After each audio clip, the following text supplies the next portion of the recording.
پردہ، مولانا انیس الرحمن قاسمی کا مضمون۔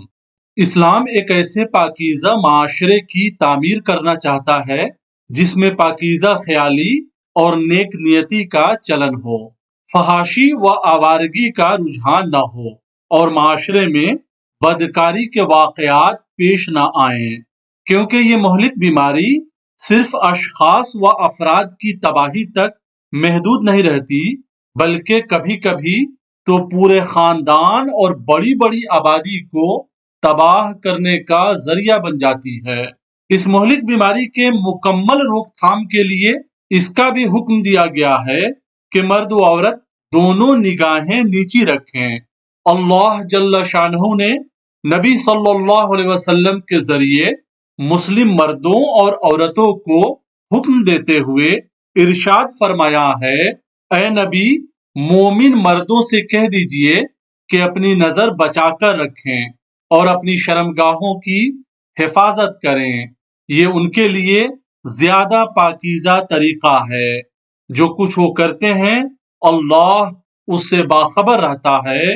اور اے نبی، مومن عورتوں سے کہہ دیجئے کہ اپنی نظریں بچا کر رکھیں اور اپنی شرمگاہوں کی حفاظت کریں اور اپنا بناؤ سنگھار نہ دکھائیں بجز اس کے جو خود ظاہر ہو جائے، اور اپنے سینوں پر اپنی اوڑھنیوں کے آنچل ڈالے رہیں۔ انسان کی مختلف خوبیوں کی وجہ سے اللہ جل شانہ نے اسے ظاہری اور باطنی طور پر مزین رہنے کا حکم دیا، شرم و حیا کو انسان کا زیور قرار دیا، اپنی شرمگاہوں کی حفاظت کو انسانی معاشرے کا فریضہ قرار دیا ہے۔ جس سماج میں شرم و حیا نہ ہو وہ اللہ کی رحمت سے محروم ہو جاتا ہے۔ شرم و حیا ایک ایسی صفت ہے جس کی وجہ سے انسان اخلاقی گناہوں سے بچتا ہے اور یہ ایمان کی علامت ہے۔ رسول اللہ صلی اللہ علیہ وسلم نے فرمایا ہے، ایمان کے 70 سے زائد شعبے ہیں، ان میں سب سے کم درجہ راستے سے تکلیف دہ چیز کو ہٹا دینا ہے، اور سب سے افضل لا الہ الا اللہ کا کہنا ہے۔ شرم و حیا ایمان کا ایک شعبہ ہے۔ شرم و حیا کے تقاضوں کا ایک حصہ لباس ہے، اس لیے شریعت نے یہ حکم دیا ہے کہ مرد و عورت شائستہ و ساتر لباس اختیار کریں۔ شریعت میں اگرچہ کوئی خاص وضع، ساخت یا خاص رنگ و نوعیت کی تعین نہیں کی، البتہ اس بات کی تاکید کی کہ لباس کا بنیادی مقصد سترپوشی ہے، اس لیے اس کا خاص لحاظ کریں۔ چنانچہ مردوں کے لیے ناف سے لے کر گھٹنے تک کا حصہ قابل ستر قرار دیا، اور عورتوں کے لیے چہرہ، ہتھیلی اور قدم کے علاوہ بدن کے تمام حصوں کو چھپانے کا حکم دیتے ہوئے اللہ جل شانہ نے فرمایا ہے، عورتیں اپنا بناؤ سنگھار نہ دکھائیں بجز اس کے کہ جو خود ظاہر ہو جائے، اور اپنے سینے پر اوڑھنیوں کے آنچل ڈالے رہیں، یعنی حجاب کے لیے ایسا لباس استعمال کریں جس سے جسم کی نمائش نہ ہو اور قابل ستر اعضاء چھپے رہیں۔ ایسا چست و تنگ یا باریک لباس نہ پہنے جو پردہ پوشی کے لحاظ سے ناکافی ہو یا جو ان کے جسمانی حسن کی نمائش کرے۔ رسول اللہ صلی اللہ علیہ وسلم نے ارشاد فرمایا ہے، بہت سی ایسی عورتیں ہیں جو کپڑا پہننے کے باوجود ننگی ہیں، دوسروں کو اپنی طرف مائل کرنے والی ہیں اور خود بھی مائل ہونے والی ہیں، ان کے سر اونٹ کے کوہان کی طرح جھکے ہوئے ہیں، یہ جنت میں داخل نہ ہوگی۔ اسی طرح دوسری قوم کی مشابہت اختیار کرنے سے بھی منع کیا ہے۔ معاشرے کے دوسرے مذہب و قوم کے لوگوں کی تقلید نہیں کرنی چاہیے۔ رسول اللہ صلی اللہ علیہ وسلم نے فرمایا ہے، جس نے کسی قوم کی مشابہت اختیار کی وہ انہی میں سے ہے۔ مغربی تہذیب و تمدن نے بے پردگی کو اس طرح پھیلایا ہے کہ مسلمان بھی اس کو معیوب نہیں سمجھتے ہیں۔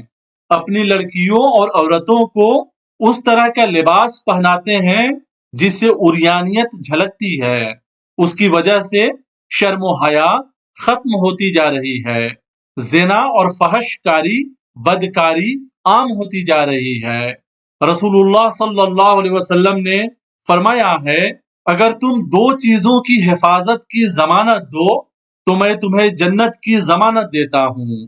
ایک وہ جو تمہارے دو جبڑوں کے بیچ ہے یعنی زبان، اور دوسری وہ جو تمہاری دو رانوں کے درمیان ہے یعنی شرمگاہ۔ اسلام نے بے حیائی اور بدکاری کو سختی سے روکا ہے۔ اللہ تعالی کا ارشاد گرامی ہے، آپ کہہ دیجئے کہ میرے رب نے حرام کیا ہے بے شرمی کے کاموں کو، خواہ کھلے ہوں یا چھپے، اور گناہ اور حق کے خلاف زیادتی کو۔ بے پردگی اور عریانیت کی وجہ سے گھناؤنا جرم زنا ہوتا ہے کہ اللہ رب العزت نے زنا کے قریب جانے سے بھی منع کیا ہے۔ اللہ تعالی فرماتے ہیں، اور زنا کے قریب نہ پھٹکو، بے شک زنا بدکاری ہے اور برا راستہ ہے۔ اس گھناؤنا پن کا اظہار حضور اکرم صلی اللہ علیہ وسلم کے اس فرمان سے واضح طور پر ہوتا ہے جس میں آپ صلی اللہ علیہ وسلم نے ارشاد فرمایا ہے، زناکار جس وقت زنا کرتا ہے اس وقت وہ مومن نہیں رہتا۔ اللہ جل شانہ نے زنا کے ان تمام راستوں کو بند کرنے کے لیے مومنوں کو شرم و حیا اور پاک دامنی کے ایسے احکام دیے ہیں جو ان کی شخصیت اور سیرت کو پاکیزگی اور معاشرے کو اخلاقی بلندی عطا کرتے ہیں، اور بے حیائی اور بدکاری سے محفوظ رہنے کے لیے یہ حکم دیا ہے کہ عورتیں اپنی زیب و زینت کا استعمال اپنے گھر میں کریں، اور اگر باہر نکلیں تو اپنے حسن اور زینت کی نمائش نہ کریں۔ اللہ جل شانہ کا ارشاد ہے، اے نبی اپنے بیویوں اور بیٹیوں اور مومنوں کی عورتوں سے کہہ دیجئے کہ اپنے اوپر اپنی چادر کے پلو لٹکا لیا کریں، یہ زیادہ مناسب طریقہ ہے تاکہ وہ پہچان لی جائیں اور نہ ستائی جائیں، اور اللہ بخشنے والا مہربان ہے۔ ہمارے سماج کی اخلاقی حالت الٹی ہو گئی ہے۔ عورتیں جب اپنے گھروں میں ہوتی ہیں تو زینت نہیں کرتی، اور جب شادی بیاہ جیسے سماجی پروگراموں یا گھر سے باہر نکل کر بازاروں میں جاتی ہیں تو خوب بناؤ سنگار کر کے نکلتی ہیں۔ رسول اکرم صلی اللہ علیہ وسلم نے ارشاد فرمایا ہے، شوہر کے علاوہ نامحرم کے سامنے زیب و زینت کا اظہار کرنے والی عورت تاریکی کی طرح ہے، اس کے لیے قیامت کے دن روشنی نہ ہوگی۔ موجودہ دور میں اسکول و کالج میں پڑھنے والے لڑکے لڑکیوں میں جس طرح کا لباس رائج ہے اس سے معلوم ہوتا ہے کہ وہ تعلیم گاہ نہیں بلکہ بے پردگی اور بے شرمی کا اڈا ہے۔ Film, T V serial, fashion show, modelling اور مقابلہ حسن کی شیطانی تہذیب نے انسانوں کے گھروں سے پاکیزگی کو چھین لیا ہے۔ شرم و حیا اور پاک دامنی جو شریف گھرانوں کی علامت سمجھی جاتی تھی وہ آج بے شرمی اور بے پردگی کی جگہ بن گئی ہے۔ اس لیے ضرورت اس بات کی ہے کہ بدنگاہی کو روکا جائے، گھروں میں بچوں اور بڑوں کو ساتر لباس پہنایا جائے، چھوٹے بچوں و بچیوں کو بھی آدھے بدن والے لباس پہننے کا عادی نہ بنایا جائے، پردہ کا اہتمام کیا جائے، شرم و حیا کو اپنے معاشرے کا لازمی حصہ بنایا جائے۔ اللہ رب العزت ہم سب کو پاک و صاف اور شرم و حیا سے آراستہ معاشرے کی تشکیل کی توفیق دے، آمین۔ آپ سن رہے تھے مولانا انیس الرحمن قاسمی کا مضمون پردہ۔ مولانا انیس الرحمن قاسمی ایک معروف اسلامک اسکالر ہیں، ساتھ ہی وہ ابوالکلام ریسرچ فاؤنڈیشن کے چیئرمین اور آل انڈیا ملی کونسل کے قومی نائب صدر ہیں۔ امید ہے کہ آپ کو یہ ویڈیو پسند آیا ہوگا۔ چینل کو سبسکرائب کریں، اپنے رشتہ داروں اور دوستوں کو شیئر کریں، ساتھ ہی لائک اور کمنٹ کرنا نہ بھولیں۔ شکریہ۔